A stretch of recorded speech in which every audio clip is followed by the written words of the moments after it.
I realized we really haven't talked about this coach much at all since we've made the hiring. And so today we're going to dive a little bit deeper into, I think, David Shaw can bring to this Lions offense, because that's where a lot of people have questions. Now, I do want to make it clear, I will have it in the community that I did make a video on John Morton already, and that's a pretty long one. It's pretty well thought out for me personally, so I thought that's good. Instead, I want to transition a little bit and talk about our new pass game coordinator in David Shaw, because I also think that's where a lot of the questions are going to stem from for what this Lions offense is going to look like, is mainly in the passing game. I think most people just believe the run game is going to be very good based on the personnel that we have. Also, Hank Fraley taking a bigger charge of that. We can expect that's going to look pretty good. The philosophy, however, I don't think is really going to change too much here in terms of John Morton wanting to run the football, leaning into that. And also, if we just looked at it from a David Shaw perspective, he's been a part of that as well. Now, that doesn't mean every season they were like a top rushing team in terms of yards per game. We've had the statistics that we've shown before, or in terms of rushing attempts. It was truly based on personnel. But today, instead, I wanted to focus on the passing attack and just doing a little bit more research on a David Shaw offense, some things that I found interesting, what he's told us already about what he's bringing to the table, having the background with John Gruden, kind of that West Coast styled offense, but then spending so much time with a guy like Jim Harbaugh at San Diego, then going to Stanford, and how they really turned that thing around. I mean, he's talked about the success that they had at Stanford, which is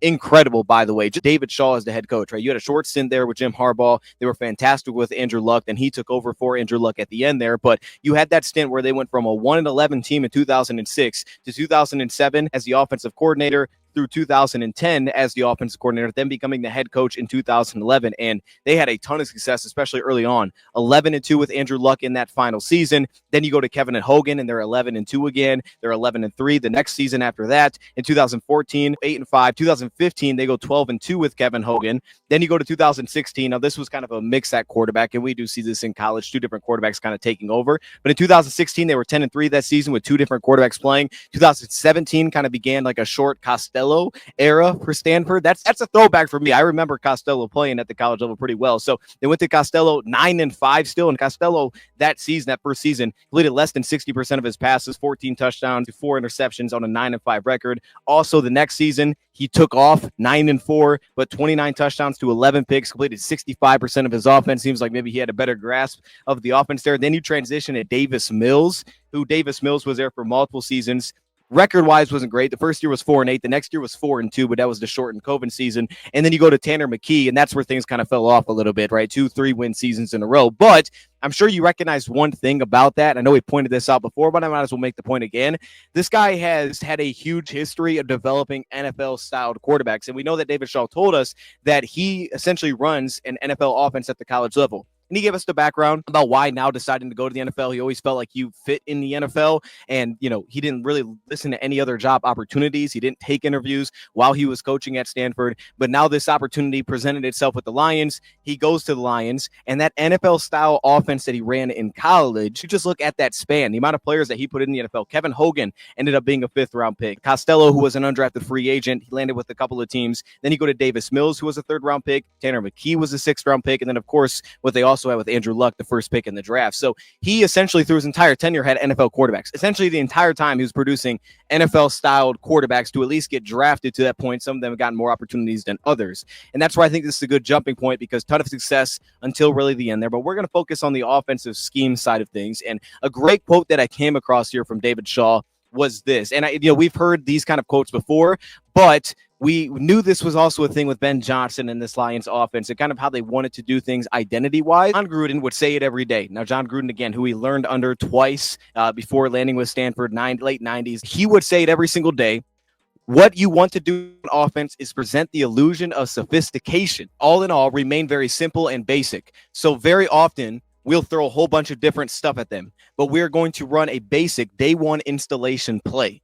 Something we've run thousands of times, something very, very simple. But for the defense, it looks very complicated. So we want to present these illusions, then run a regular play that we just want to execute right. And to me, the key of that is the last part, the execution side of things, because from a passing concepts from the games that I've went through, though it's not a ton yet, and it's a couple different years, there's a lot of similarities that carry over. The identity of what this team has shifted at times a little bit based on personnel, but the idea of how the quarterback operates within this offense has always felt very similar. I mean, maybe you would have a little bit more mobility at quarterback at times, which could shift things. Like you actually won them running with Tanner McKee. There wasn't very often. It was like, let's see if we can get this guy out and take off, other than QB sneaks, and that just looked ugly.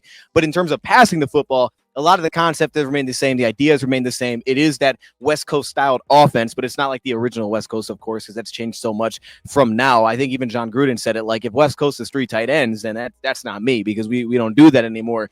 And so while we get variations of those passing concepts, then he also ties along the fact that we can make it look different from a lot of different packages. You have to kind of look at who you have, because as he says, now with Chip, he gets the ball to Deshaun in space. He gets LaShawn McCoy in space. He's created the same thing. So it's not just schemes. It's the combination of schemes and personnel. If you've got the guys to do it, to get guys in space, you can make big plays. So basing it on the personnel that you have. And speaking on the personnel that you have, another interesting fact here is speaking on all this quarterback success, developing NFL-styled quarterbacks, because they're all in this pro-styled offense. With West Coast passing concepts, a pro-styled offense that, again, has shifted at times with Harbaugh. Obviously, people referred to it more so as kind of a power coast offense because there was so much of a power run game that was implemented. They still leaned on play action heavily through that. You just got some of those quicker passing concepts that allows guys to do things with the ball in their hands. But speaking of personnel, you looked at the tight end position, for example. This is another area where they have been incredibly successful. So this is important because, we looked at the John Morton stats. I think in our last show that we did, talked about how tight end's been, relatively less productive in a John Morton type of offense, though, again, he hasn't really had his own offense except for the year with the New York Jets. So it's not that big of a sample size unless you just look at the years that he was an assistant. Then it kind of comes together. But this was a team at Stanford that was literally considered tight end U. I know now it's kind of like Iowa because they put out so many dogs in the NFL, but statistically speaking, it was Stanford. The entire span that he was there, it was Stanford, actually for a 10-year span. The tight ends, for example, that they put in the league, and these guys getting drafted, Jim Drake, 2010 was the 7th-round pick. Kobe Fleener was a 2nd-round pick. Zach Ertz was a 2nd-round pick. Levine Toilolo, former Lion, he was a 4th-round pick. Austin Hooper was a 3rd-round pick. That was in kind of that Kevin Hogan era. Dalton Schultz was a 4th-round pick. You had Caden Smith, who was a 6th-round pick. You also had Colby Parkinson, who he has been a part of tight end U, as you could say there. So if you have any concerns about are we going to utilize tight ends, we're going to utilize tight ends. Now, from a fullback perspective, why does that come up? Well, yeah, we've seen that in the John Morton offense. We've also seen that in the Stanford offense too, going back to those old school hardball days when they'd run, 22 personnel, 2 tight ends, 2 backs, right? Lead block with a fullback. They would utilize a fullback. So while John Morton tells us like, yeah, we'll test some guys out there. If we have it, we'll do it. If we don't, we don't. But it does speak to kind of the overlap and 2 guys seeing the game in similar fashion. Here's how I see it. This is how this will kind of work, and how David Shaw is coming from the same kind of identity of that as well with John Morton. And while these 2 guys are easily going to be on the same page and you're going to understand what they're trying to accomplish. So to another stat, they had more tight ends on active rosters between 2010 to 2021. Think about this passing attack, because that's where I want to focus. And we see all these quarterbacks that they've had in the NFL, but what is kind of the standout? What makes it a David Shaw passing offense? This one we're going to look at is essentially a sail concept. What we're going to get the sail concept is essentially that slot receiver, the number 2 receiver. He's going to be running an out route, and that outside receiver, the number 1 receiver, is going to be running a vertical route here. One key that you're going to notice with this offense, and something that goes back years with this kind of offense, is it's not always this way, but they are heavily utilizing a lot of 3-by-1 personnel, a lot of trips formations. In this case, you just get more of your standard 3-by-1 personnel, right? You have 2 receivers to the right, and then you also have an inline tight end towards this side of the field. And on the weak side of the formation, sometimes you can try to attack with the run there. They don't have the running back in a great position to do that, but then you get also the isolated receiver on the backside. But having the running back towards the left can get him involved in the passing game, which I think was such a valuable impact, because now it takes responsibility from that backside safety. If they want to try to man that backside running back, now you can get him in a position where they have to make decisions to declare sort of their coverage and how they want to play things. And what 3-by-1 is so difficult to deal with is, number 1, perimeter runs. So in this case, say the running back had a wide zone run or something. Also can attack a lot of quick passing concepts by spreading these guys out to one side of the field, especially if they're going into these zone looks, where like some spacing concepts, we'll see that as well. But also it forces teams a lot of times to be in spots where, you can't just run like a typical, like, hey, let's drop to a spot here, because we're going to get out leveraged. So you get a lot of kind of mixed coverages where, say, for example, maybe at the top of the screen, that weak side receiver is going to get a one-on-one matchup, and everywhere else you can try to play zone coverage with having your own rules in zone coverage. The key really to this play is just kind of to start things off is, as you're going to see, and you can see the safety kind of drift out at the snap there. This kind of concept requires, and it's from that number 2 receiver, if you're seeing the screenshot here, the number 2 requires a guy that can beat that kind of leverage. And as soon as I saw this play, I thought of Amon-Ra St. Brown, where we would utilize him in spots like this. You create that one-on-one, you clear it out. Once that number 1 goes vertical and the cornerback carries, you have a true one-on-one right there in the slot, and you go right to the sticks. And this is an area that St. Brown has just eaten over his entire career with the Lions. Like, wow, what the heck is going on? Like, I've never seen something like this before. It's more about the details of it. Like, okay, let's make sure that we're getting to our proper depth. Are we playing the leverage correctly? You have to remember, with this kind of offense, so much of the onus is on the quarterbacks making good decisions. So there is a lot here for your quarterback, in this case, Tanner McKee, making smart decisions, fast decisions, quickly processing, and getting the ball out of his hands. A lot of times it can also sort of help him with pass protection because the ball gets out faster. But this is like the true identity of a timing-based offense where, hey, you're kind of working through these progressions in order, which we've seen the Lions do as well. Like, okay, this guy to this guy, we're going to work through these progressions. We can kind of read through the leverage pre-snap we want to get to. It can attach a lot of option routes based on leverage, right? Okay, carry it vertical. Oh, it's zone. All right, then we're going to settle ourselves down, or we're going to run through it if it's man covered. So you can attach a lot of those things. But here, simply speaking, you're going to get this double slants concept. So as you're going to see, this number 2 receiver is actually who's going to get the ball here. But again, this takes you back to kind of the leverage portion of things, because if you're looking at this number 2 receiver and you see the leverage that the cornerback ends up having here, you recognize on the 2 receiver side, both cornerbacks are going to be settled into an inside leverage alignment, which essentially can tell you that there's no inside help, because as you're going to see, they're going to be passing off on the inside here. So as you're going to see with the tight end breaking inside, safety gives it to the linebacker, and as he drags across, they pass it off. Then they bump and pick up the running back. But that tells you that there's no inside help. So with them sitting on the sticks, sitting inside leverage, you know there's no inside middle of the field help. That's where you can attack with a single high safety over top to deal with if there's a vertical shot. So both these guys are settled in a position to say, okay, make you throw it outside. But if you can win inside, there's no support. So you could tell by alignment here that you're getting inside leverage. We can run a double slants concept. And if someone can get that inside break, that's where the ball is going to go. Number 2 receiver has an inside cornerback, and the number 1 receiver has an outside cornerback. You bracket that in.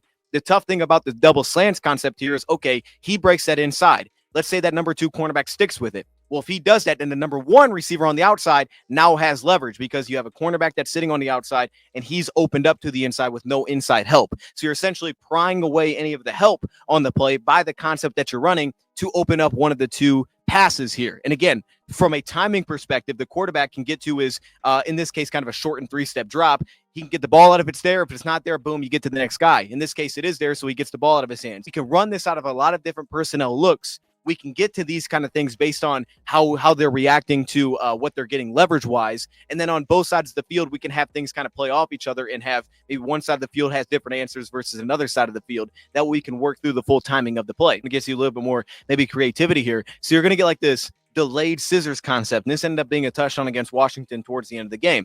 But what I like about a play like this is, again, the creativity behind him. So you're going to see on this play that essentially what's going to happen is you're going to get a deep corner route from the inside, the number 2 receiver, and then the outside receiver is going to run like what looks like a deep curl. So that outside corner can settle down the deep curl. Now, when the corner route happens, if you're in a quarters coverage like this, that outside corner is going to jump on top of that outside of the inside corner route. So now all of a sudden, when he does that, when he bails, now all of a sudden you've now pulled that outside corner and you've pulled the safety, say on this play, who's playing over top of that number 2 receiver out of the play, and you've left the number 1 receiver for that curl and then to break it back over the middle of the field wide open. It's all about the timing of this concept, right? The concept isn't crazy. It's essentially a scissors concept with a delay attached, but the idea of how you pulled it off in terms of detail leads to this massive play offensively. And as you can see on this screenshot, that's where he's catching the ball. You see safety and cornerback get peeled. You get behind the linebacker, and that leads to a massive play. Go get into a cover 3 look. The key to this is single high safety at the top. So this is the stress you're putting on the weaknesses of the coverage, and you can do these things. These aren't overly complex, but you could do these things. So in this case, that number 3 receiver, again, a 3-by-1 set. So you're attacking that. And number 3 receiver is going to be the guy that's really going to help attack this. And you could see it because he pushes vertical, and then he's going to break a corner out. Now, at the bottom of the screen, so you're seeing that with the guy kind of getting into contact. When the timing of a route concept like this is done correctly, it's very difficult for a defense to deal with. So you have the safety stepping down, and this outside receiver essentially running the in-breaker as well as the number 2 receiver running the in-breaker. Watch the timing of when they snap off their in-breakers versus when the corner route gets past the linebacker. They do it so well where as it's passing the linebacker, that number 3 receiver passes, the number 2 receiver breaks. So now the linebacker has to drop and pick up the in-breaker from the left side to take that route away. In this case, he doesn't fast enough, so the route becomes open. But then it also stresses the outside corner, who has to drop off his route and cover the corner, because otherwise he's out leveraging the free safety, and now he's open on the corner route. But then you're also asking that outside corner to communicate under to the safety, who's now stepped down over the number 2 receiver, that, hey, the number 1's coming underneath, you have to step over and take that in-breaker away. So once he does that, now there's spacing, and both these guys to step over, take away an under route, cut those things off, and deal with a route that could settle down immediately or continue to cross face as they do. It's a lot to deal with. It's not a crazy concept, but the timing's on point, and it's open. Linebacker has now carried up the seam just a little bit here. Now he's got to cover 2 guys. He's got to cover the first breaker, and then he's got to try to cover the second breaker, which he can't, so it leaves an easy space, and the ball gets out fast. It doesn't make it overly complicated for the quarterback. At the same time, you have to make the right decisions, and you have to make the right decisions fast, and that becomes such a big key of this offense. Is the ball's coming out of your hands, you got to make smart decisions, and so much of these quarterback success that you read in terms of these guys coming out of the draft is they all kind of had that quality. Is they would make really good decisions, the ball would get out fast, and you kind of had like a baseball feel to what it looked like offensively and how fast things would actually process. And to kind of expand on this and just throw some more examples at you of what this could look like, another big part of this, and we saw this with Tanner McKee specifically, was the run-pass option offense. The run-pass option offense was such a big key of what they did because it essentially just attached the run game to their pass game, right? It's a run-pass option. So while this is a way to do it, it doesn't mean it's the only way to do it, right? You can do this with straight play action. You can do this in a lot of different ways, but it was a way that they attached it and made it such an impact piece to their offense to, again, quarterback has to make a decision essentially every time he gets to this mesh point. Do I throw it or do I hand it off? But it puts the defense in a spot where all that rotation post-snap is now happening, and now you just simply pick a defender to read, and you can read off of that and find RPO success. Still was the identity and the philosophy of what it wanted to be. They may have threw the ball more at times, but the identity of who they wanted to be was still, hey, we're going to run the football. So how do we attach it if a run game's not as successful as maybe when we have Christian McCaffrey? Well, a good way to attach it and get guys to respect that without being able to just sit 2-high safety all the time, add an RPO element. Because now all of a sudden, if no one bites, we can hand this off. We had a lot of draw plays, a lot of delay handoffs. And then you get back to some of the creativity here. And this is where you'll see like those clear out concepts. Now, the big thing for me is the mesh concepts, the clear outs. A lot of these things, again, carried over. But these are things that we've seen the Lions offense do with Ben Johnson, right? So when you have an example where, okay, you're going to have your outside receiver push off that outside cornerback when you're within the 3-yard line, right? Because everybody's got to switch something, or you can get bumped off due to leverage, taking essentially 3 guys away with that underneath drag, which is going to step down your linebacker so he doesn't get out and get over top. 3rd and long success was also relatively noticeable in this kind of offense. That was a huge thing for me with David Shaw, is finding that third and long success,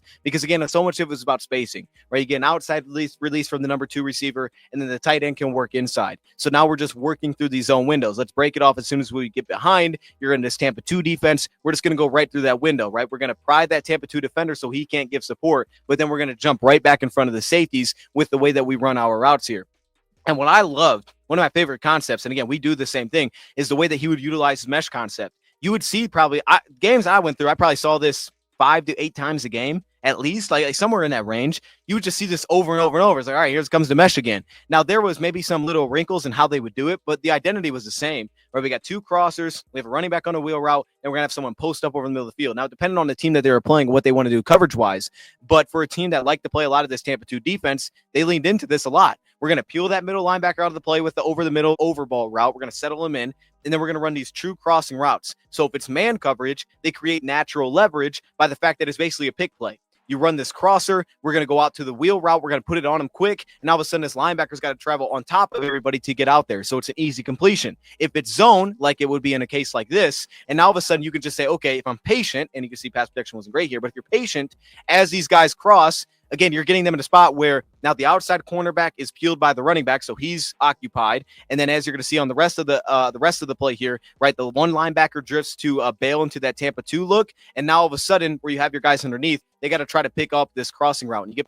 To me, the key with this decision-making is understanding what you're seeing from the defense, because you understand your concepts so well. So when Tanner McKee sees the linebacker that's lined up over the running back on the weak side of the formation bail to that Tampa 2 middle field look, he knows that there is no under support there, because typically you would have underneath support next to that. But again, in that 3-by-1 alignment, and then you're getting a rush off that side with the delayed dropout, he knows that there's nobody there. They ultimately do drop out a defensive lineman to settle underneath, which is where he's just patient to say, I'm get behind the defensive lineman, I'm going to throw the pass. So just having a great feel of the scheme, and I think this is a great example of the quarterback understanding what he's looking for. And process it very fast, but it still puts the onus in their decision making. And that's where you got those, RPO type of shot plays, the one-on-one shot plays. It really looked like a baseball player within their offense where the ball's out fast.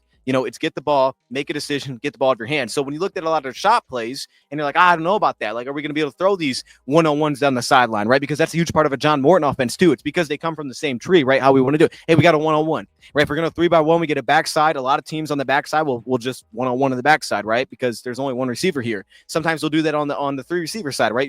You'll man up the outside receiver so you can play essentially a 2-by-1 defense.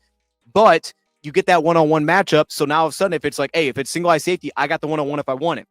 I can back shoulder it. I can try to stack and get over top. So if you have the weapons to do that, Jameson Williams, now Isaac Tesla, back when John Morton was here, it was DJ Chark. It wasn't overly complicated, but the ball's out fast because the decision-making was fast. And you think about a wrinkle that we would utilize for that, if you remember, we utilized that wrinkle of essentially having one side would run like a bubble screen, the opposite side would have a one-on-one route. And it was very simple. We could just count the numbers. All right, we're either going to throw this bubble.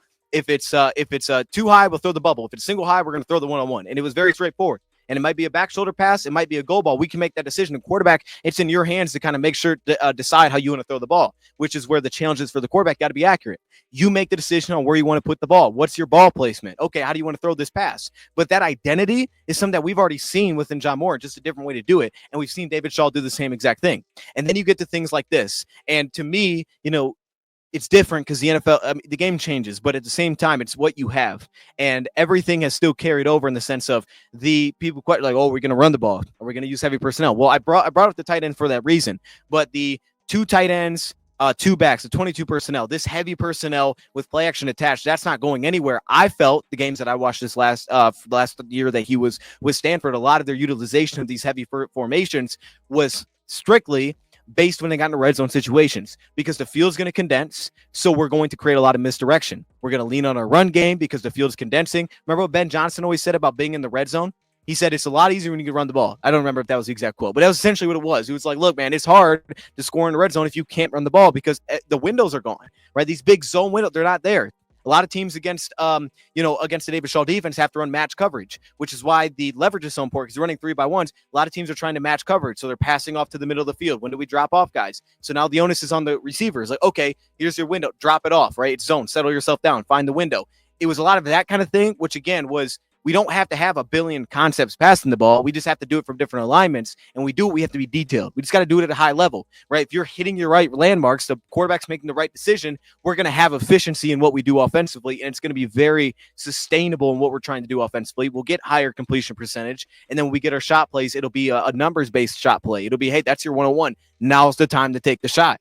That's your time to do it. So that's when you take it. But even going back to like, okay, run heavy, play action, like you would get the same looks, like the big, heavy personnel. All right, we're going to go power play. And then all of a sudden the tight end just drags out. That kind of thing is something that they did as well, right? That's still a product that's going to carry over. You got to remember, this is still a Jim Harbaugh disciple at the end of the day. This stuff is not going to change. And again, you would see examples where, again, these concepts aren't crazy. Here, you're just getting a 2-by-2. We're going 4 verts, cover 3, safety rolls down. It's very simple. We're going to my tight end. So now it's like, okay, well, what's your talent there? Your talent's the tight end. So you go to the tight end, you run him up the seam. And then the last thing that I want to bring up that I think is going to be a huge part, or I think is not going to get wasted, and I think David Shaw is going to play a big part of this, is running back in the passing game. Because when you're using the 3-by-1 sets, you can a lot of times find ways to make your running back an impactful piece. Because sometimes the safety will be responsible for the back on that backside if it's a 2-deep safety look.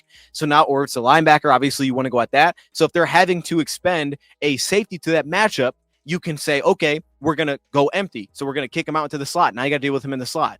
Or we can leave him in the backfield. We can use him on these wide run plays, these perimeter runs, or we can just swing it to him. We could put him on a slot on the trip side and run a bubble screen, right, and try to outnumber you. We can do a lot of these little nuanced things that you could see that you could do with Christian McCaffrey as well, right? He's been a part of an offense that had a running back like that. Not every team that he was a part of did. They also had Bryce Love as well. They had a really good back there as well there. Angle routes were a huge part of a David Shaw offense. First off, notice the personnel. You have 2 tight ends and a back on the field. So defense matches. They got backers across the board. They go cover 3 defensively, so they're sitting in zone. And then from a matchup perspective, the linebacker is going to open to the strengths. So you get an opening for the running back. He's been a part of an offense like that. but just plays where you see these little no looks under these, you see this fast processing. It's because it's the nature of the offense. This works, right? It's developed quarterbacks. It's been very successful. He's done this for a long time, and all of these guys match up. There's correlations in where they've been, but they all match up in how they want to do things stylistically as well. What personnel we have, and again, David Shaw was the guy that the first time I had heard the idea of, hey, go on your hand, name your 5 best weapons on offense, right? Not including offensive linemen. That's the personnel that you play. So whatever you think the 5 best weapons that we have are, that's the personnel that you lean into. So ultimately, whether it's going to be 22 or 12, we're going to see variation. There's going to be a fullback. I don't know. Do we have a fullback? We're going to see variation, but the idea of what the Lions are going to play a lot of is going to be based on the personnel they have. Who's healthy this week? It's not always going to be healthy, but the concepts can remain consistent and sustainable. And I think that's the big key about all of this. So when you think about what's going to lead to success, you need a fast processing quarterback that's going to make quick decisions, get the ball out of his hands, and stay on time, right? You don't want things to go off script where guys are off time and Goff's trying to go run around in circles and stuff, because all of a sudden all the timing of your offense goes out the window. You got to be on time within this offense.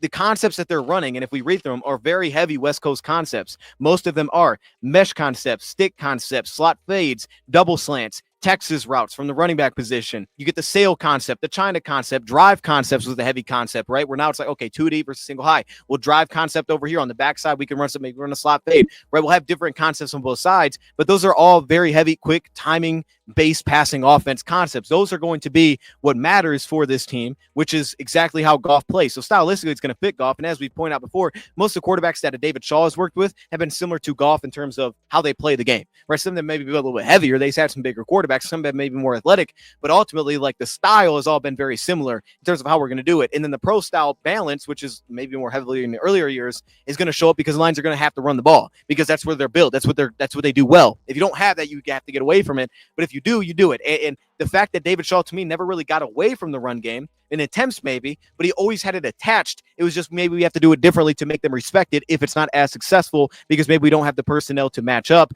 like maybe we would have in the past where we could dominate guys, or we had a Christian McCaffrey, we could just hand the ball off, or a Bryce Love, give it to him and let him go. If you don't have that guy, you have to find another way to make that be respected, and he could do that with that run-pass option offense. It doesn't mean we're going to do it, but it just showcases the importance of how he felt that. So this is a team that's going to beat leverage.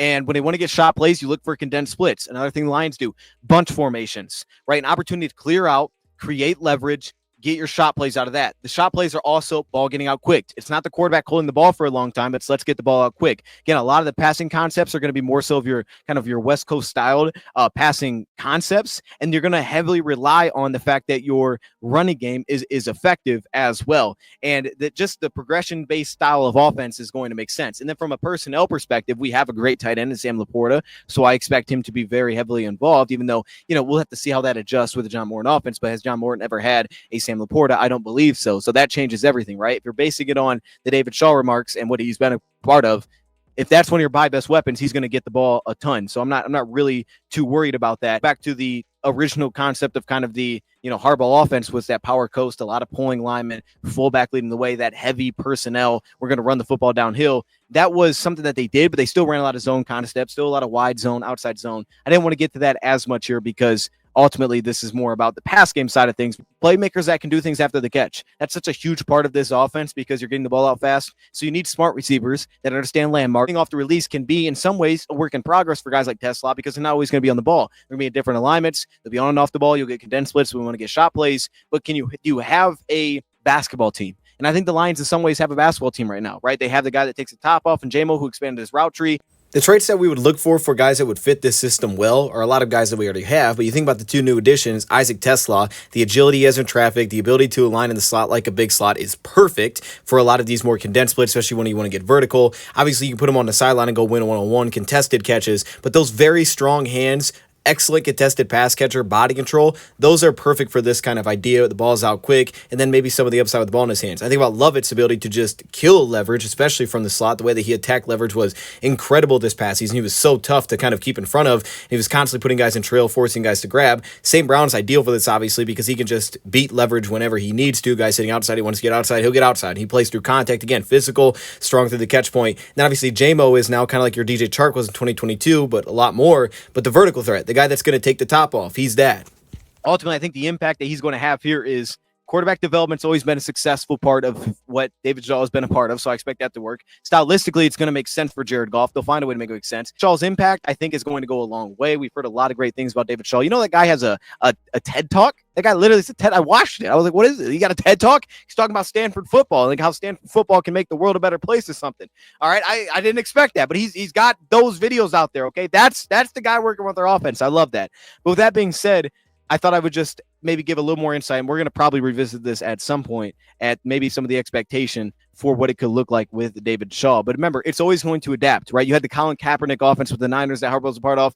He wasn't even the quarterback at the beginning, but it was Alex Smith. Stylistically, okay, we could see that. And then it was the Kaepernick packages. We had packages to use Kaepernick. We're going to run the football with him. Then ultimately they went to Colin Kaepernick, but they also ran like a pistol offense back then. So you're getting the RPOs. They ran a heavy pistol offense, pistol 2 back, pistol 3 back, right? You get a lot of different formations there. So ultimately, it's going to change in how it's served, but the concept and philosophy should always be the same.